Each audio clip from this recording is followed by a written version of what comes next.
ప్రభువారు అన్నారు, నా సమయం ఇంకా రాలేదు, నా సమయం ఉంది.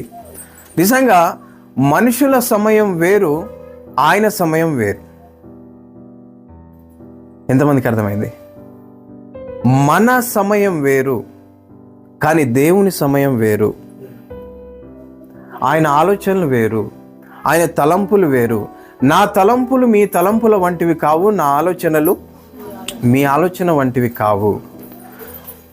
ఆయన వేరు. ఇది మనం అర్థం చేసుకోగలగాలి.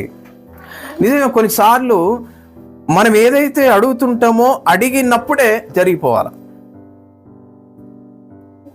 ఏదైతే మనం అడుగుతుంటామో అడిగిన వితిన్ సెకండ్లో అది ఇలా మనకు కనబడాల.